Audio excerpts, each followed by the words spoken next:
Hello students, I am Tulika Banerjee.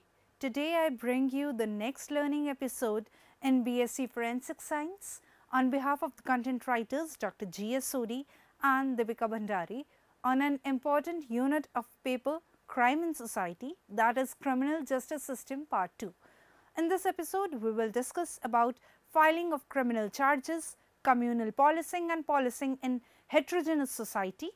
We would also acquaint ourselves with the correctional measures and rehabilitation of offenders in addition with human rights and criminal justice system in India. Let us start our lecture with a look at what we are going to learn today. First is filing of criminal charges, then community policing, policing in heterogeneous society, correctional measures and rehabilitation of offenders, human rights and criminal justice system in India, and lastly the conclusion.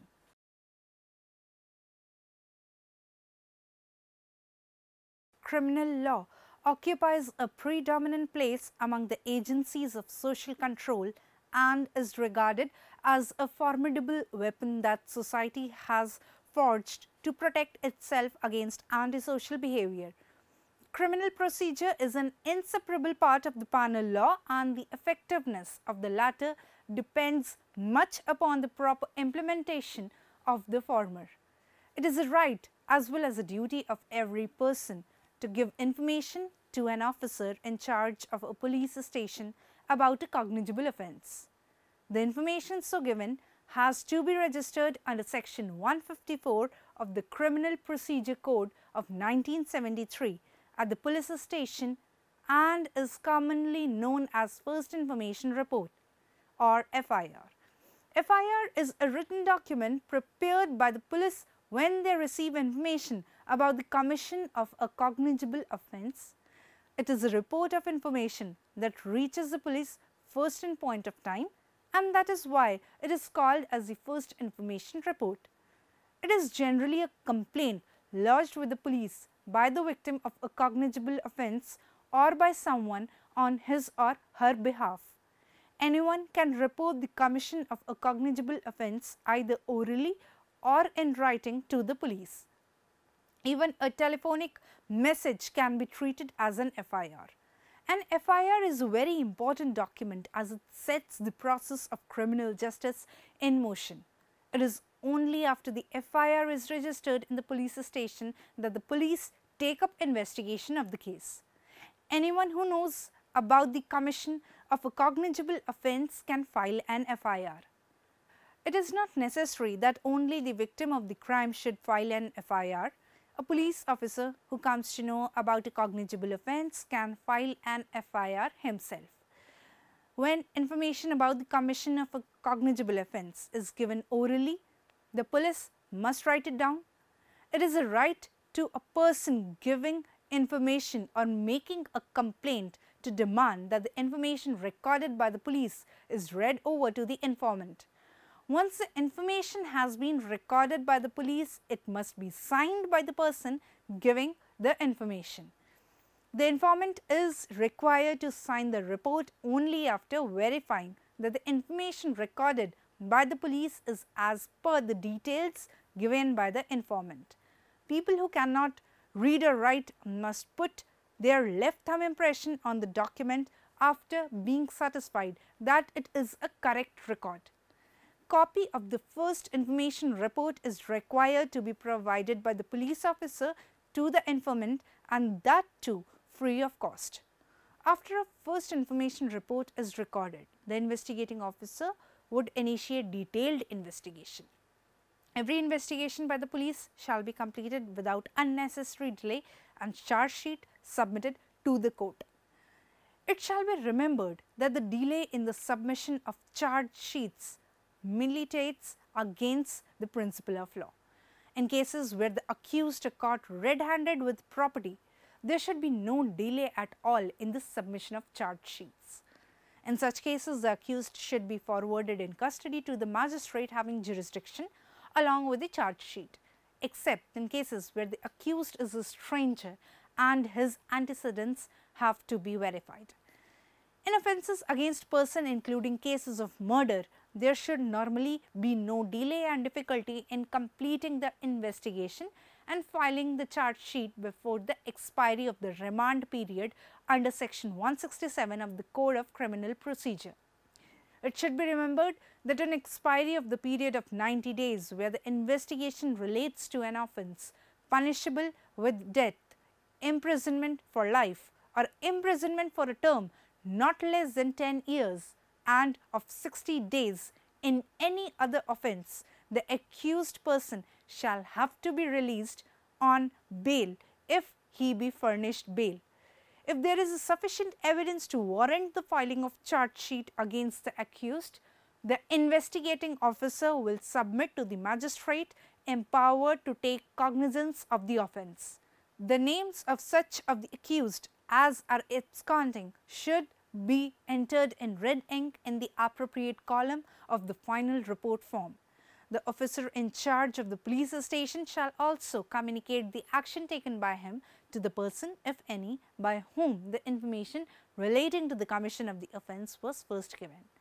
Once the investigation is completed and a prima facie case is made out, there should be no delay in the submission of the charge sheet. The charge should be brief but at the same time clear. The date, time and place of offence should invariably be mentioned in the charge. If after the completion of an investigation, the investigating officer considers that in spite of all the steps taken, there is no prospect of obtaining any further clue and that nothing more can be done in the case, he will submit a final report treating the case as undetectable. But in instances where cases have to be referred as mistake of fact, mistake of law, civil in nature or false, the final report should be submitted forthwith. In cases where the accused person or person dies before the completion of the investigation and no person or persons can be charged, a final report should be sent with charge abated against the accused person who is dead. In this case also, all oral and documentary statements should be sent along with the final report form. Final reports should be sent to the magistrate having jurisdiction. This form will be used both for referring cases as false and for reporting them as undetectable.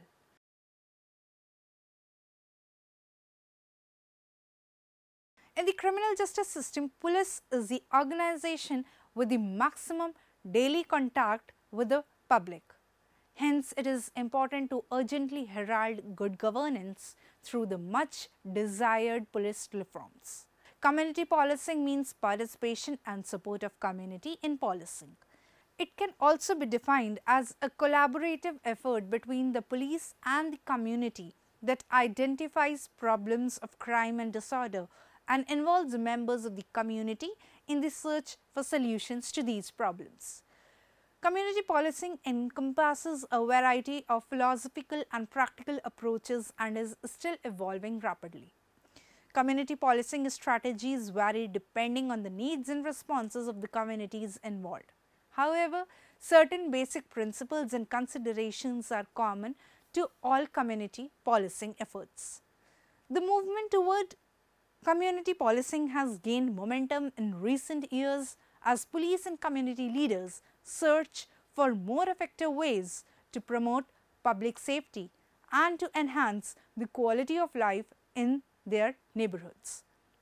Community policing is democracy in action. It requires the active participation of local government, civic and business leaders, public and private agencies, residents, churches, schools and hospitals. All of those who share a concern for the welfare of the neighborhood should bear responsibility for safeguarding that welfare. The implementation of community policing necessitates fundamental changes in the structure and management of police organizations. Community policing differs from traditional policing in how the community is perceived and in its expanded policing goals. While crime control and prevention remain central priorities, community policing strategies use a wide variety of methods to address these goals. The police and the community become partners in addressing problems of disorder and neglect that although perhaps not criminal, can eventually lead to serious crime. Although community policing is an old concept, it has picked momentum in India only over the last couple of decades, or so as a promising alternative to the traditional mode of policing, which is found to be reactive and often repressive, hence alienating the police further. Community policing is participative form of policing where the community, neighborhood and the police take a proactive role in involving each other to control crime and law and order management.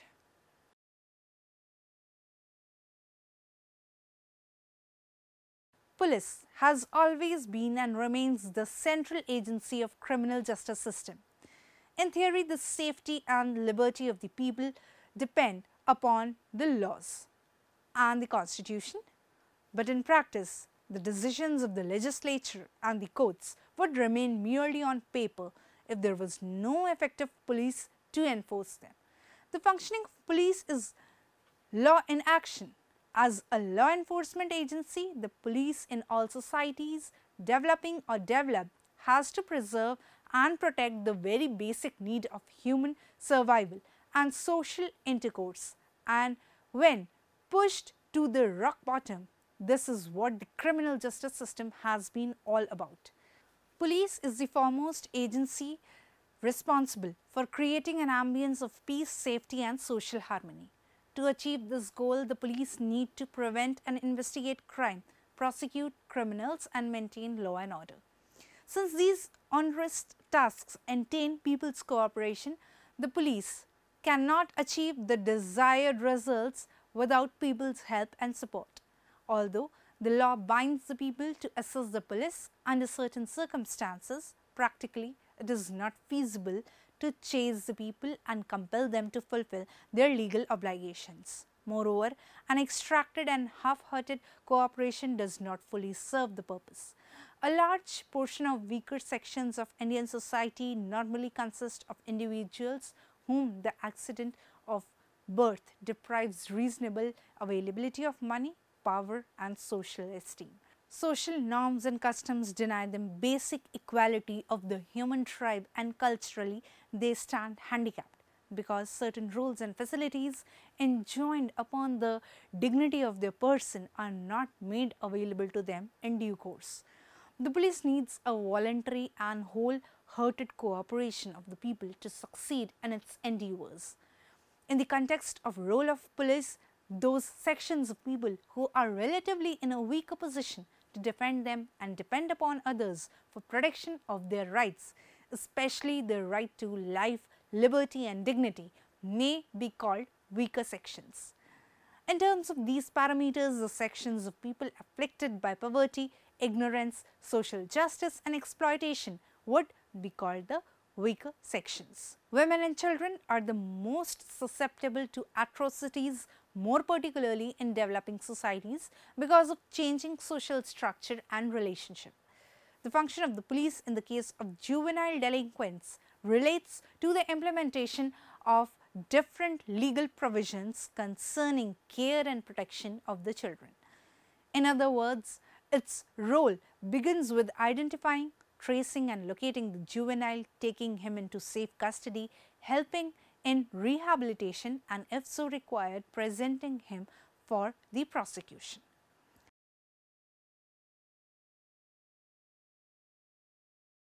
The inception of correctional measures is believed to be the concept of preventive detention.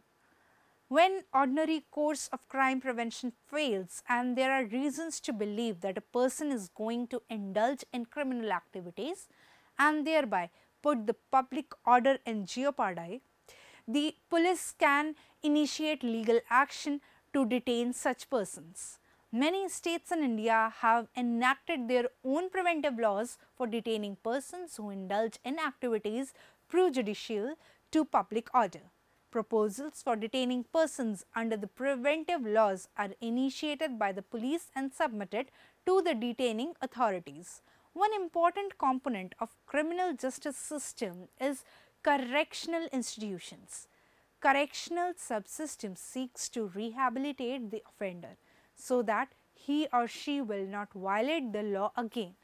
By punishing the offender, it is hoped that other individuals will be deterred from violating the law for even the first time. There are two basic options in the correction subsystem: probation and prison. Both involves some restrictions on one's freedom. Correctional institutions play a major role in implementing human rights and thereby protect and safeguard the human rights of the citizens of a country.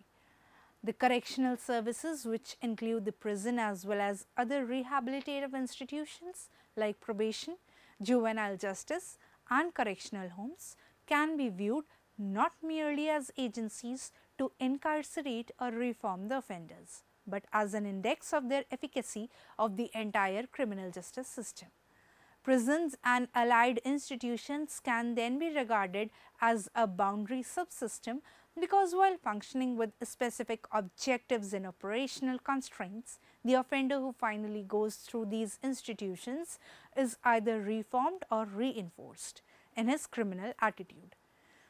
The International Covenant on Civil and Political Rights, that is ICCPR, remains the core international treaty on the protection of the rights of prisoners. India ratified the covenant and is bound to incorporate its provisions into domestic law and state practice. The International Covenant on Economic, Social and Cultural Rights, that is ICESR, states that prisoners have a right to the highest attainable standard of physical and mental health. Prisons are not normal places. The prisoners are deprived of freedom and personal contacts with family and friends. The utility of prison as an institution for rehabilitation of offenders and preparing them for normal life has always been a controversial issue. There are quite a large number of offenders who are otherwise well behaved and are persons of respectable class of society, but they fall prey to criminality on account of momentary impulsiveness, provocation or due to situational circumstances. The real purpose of sending criminals to prison is to transform them into honest and law-abiding citizens by inculcating in them aversion for crime and criminality. But in actual practice, the prison authorities try to bring out reformation of the inmates by use of force and compulsive methods. Consequently, the change in the inmates is temporary and lasts only till they are in the prison, and as soon as they are released, they again get attracted towards criminality. It is for this reason that the modern trend is to lay down greater emphasis on the prisoners so that they can be rehabilitated to their normal life in the community. This objective can be achieved through probation and parole. The sincerity, devotion and tactfulness of the prison officials also help in the process of offenders' rehabilitation. The rehabilitation activities of the modern prison are generally of two kinds, namely psychological and psychiatric treatment, and the second one, educational or vocational training programs. The assumption of rehabilitation is that people are not permanently criminal and that it is not possible to restore a criminal to a useful life, to a life in which they contribute to themselves and to society. A goal of rehabilitation is to prevent habitual offending, also known as criminal recidivism. Rather than punishing the harm out of a criminal, rehabilitation would seek, by means of education or therapy, to bring a criminal into a more peaceful state of mind or into an attitude which would be helpful to society rather than be harmful to society.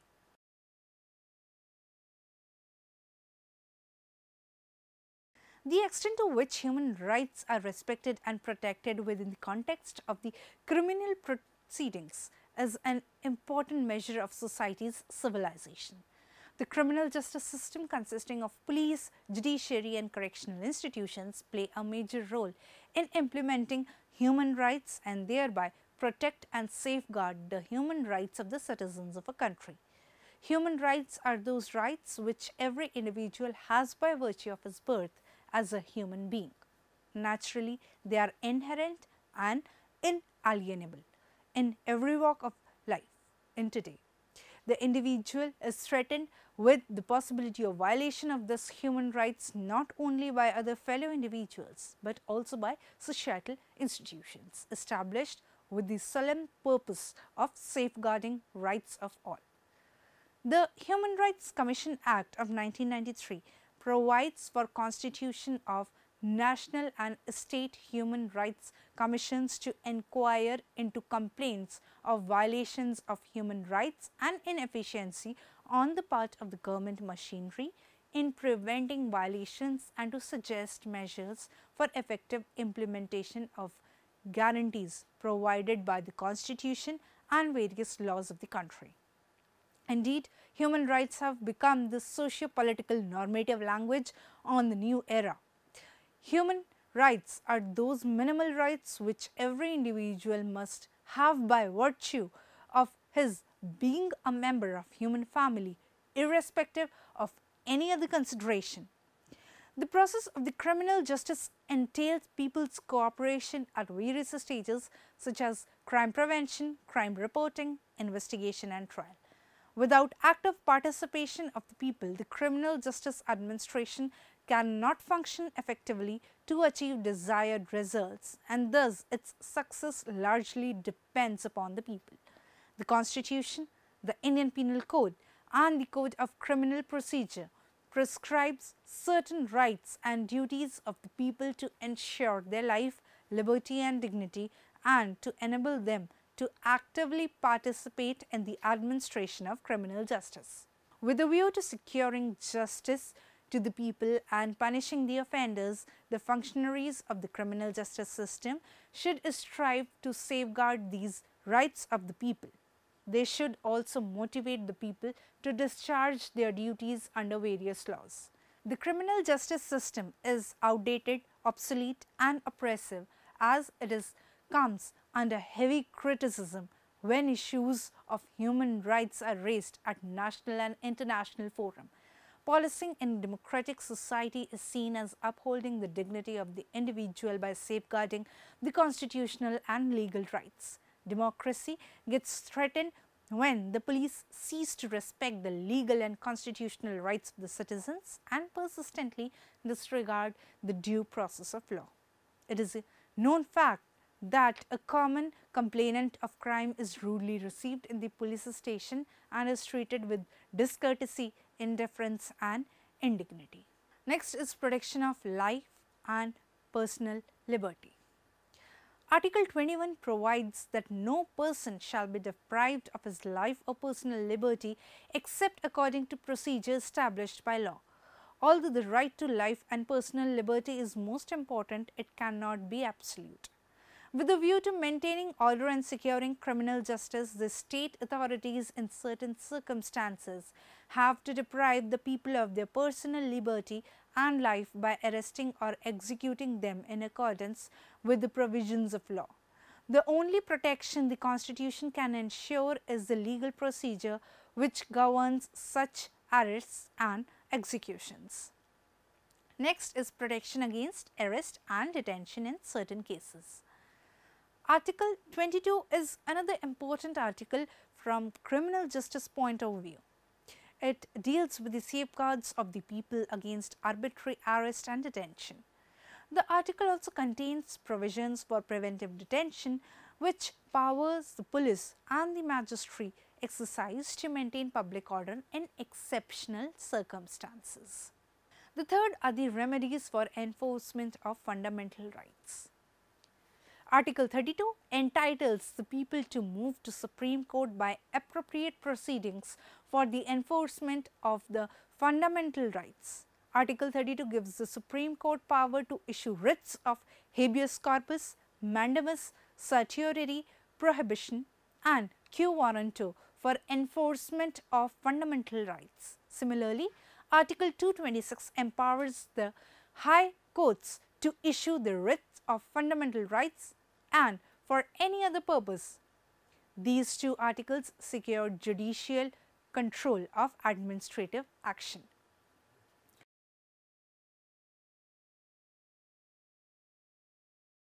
By the analysis of the constitutional provisions, it is observed that the ideals of equality, liberty and dignity of the individual were kept consistently in view while framing the Constitution.